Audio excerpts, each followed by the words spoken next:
Young scholars, welcome back.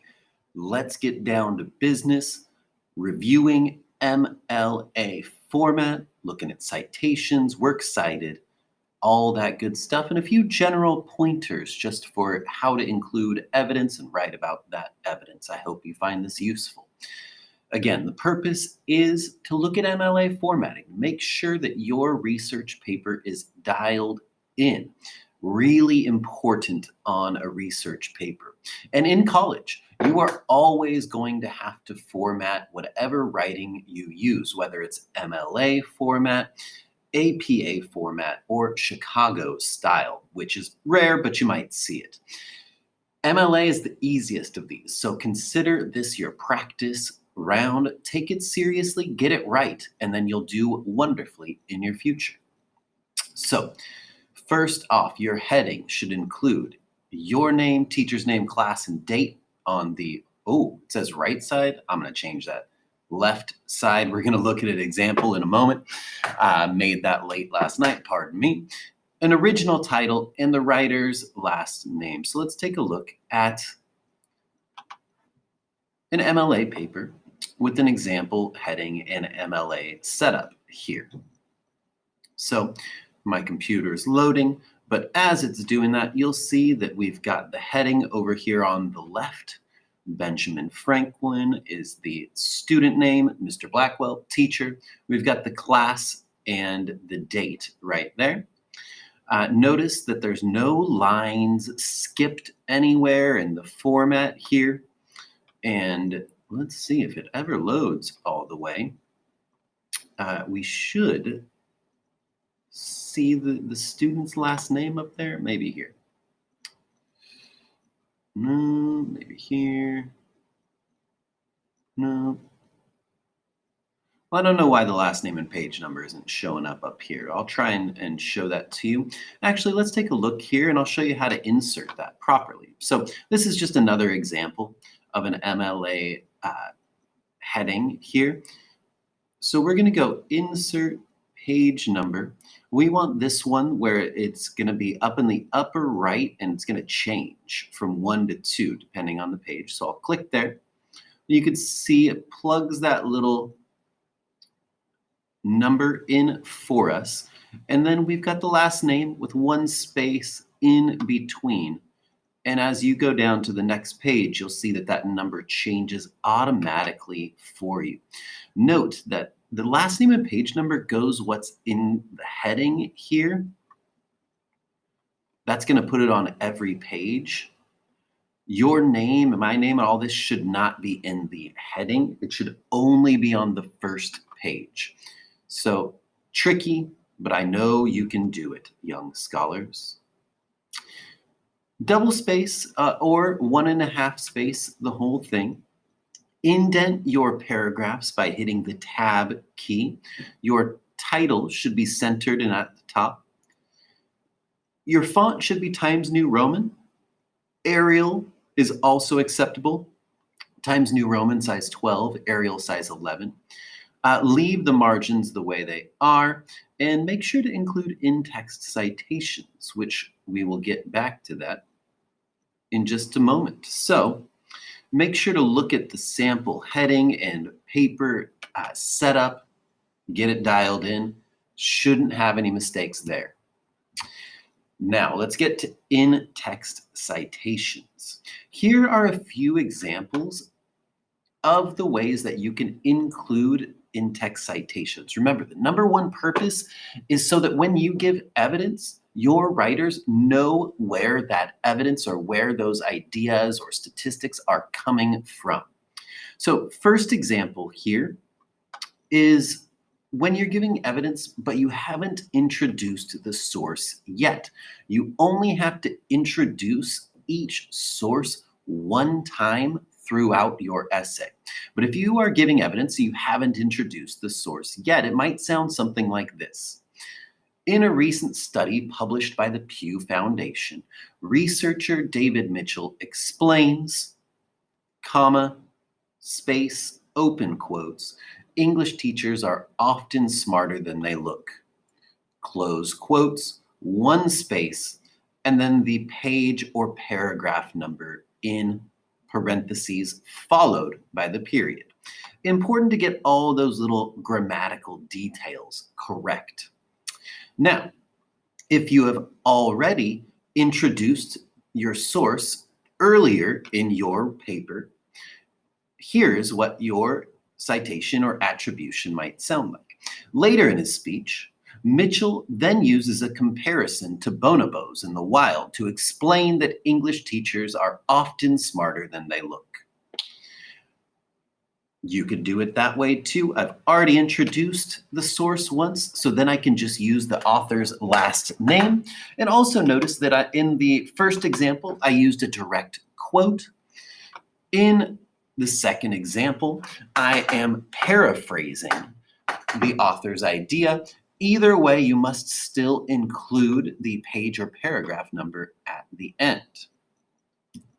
Couple more examples. Early in his essay, Voltaire uses sharp diction in the phrases environmental genocide and nutritional wasteland to inspire anger in his audience. I really like sophisticated writers that are using just short little phrases or words like this as evidence to really drill down on what the author is saying. This might not be a technique that you use in a research paper as much. This definitely could be used in a literary analysis or an argument type paper. And final example, the study also finds that 95% of avid readers later report higher rates of life satisfaction.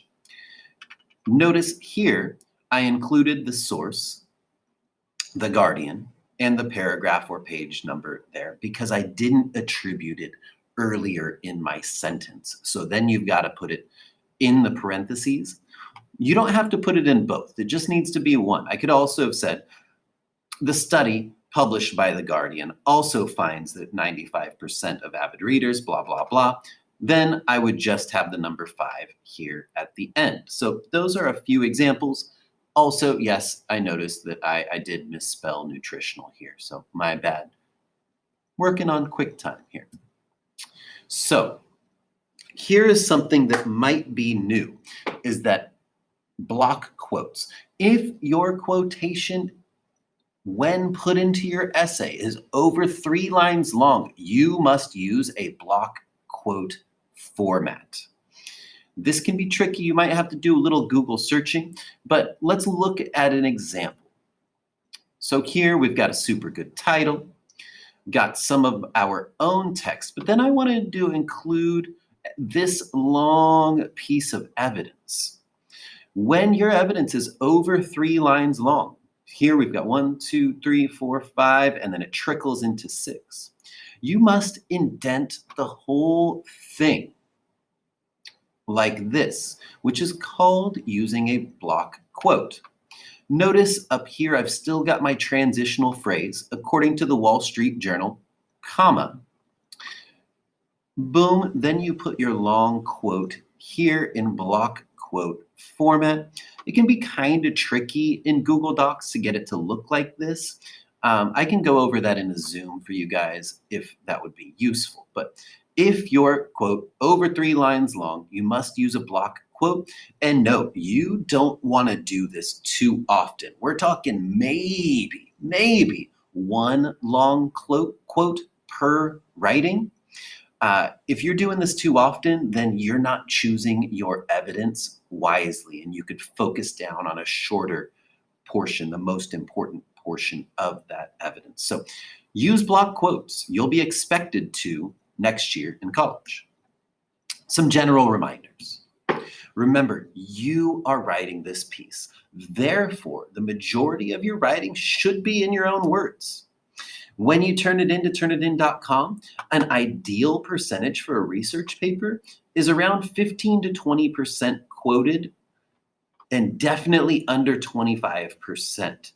If you're paraphrasing a little bit more, that number should be even lower, but it should definitely not be over 25% quoted.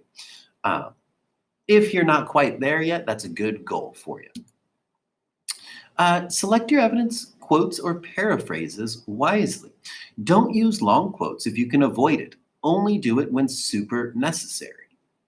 Try to use just key phrases or words if possible. And a good general rule is that your commentary should be twice as long as the evidence you include. Obviously, if you're focusing down on a short little phrase or word, this is going to be a little bit different. It won't always work, but good to keep in mind, especially if you're using those long block quotes. You're really going to have to write a lot of commentary or analysis or an explanation to justify using such a long quote. Works cited. The key and main purpose of using a format like MLA is to prevent you, the writer, from plagiarizing the words or ideas of another person. You've got to give them credit. Note, even Wikipedia cites its sources. And so I'll click on this Wikipedia entry on the beautiful country of Tajikistan.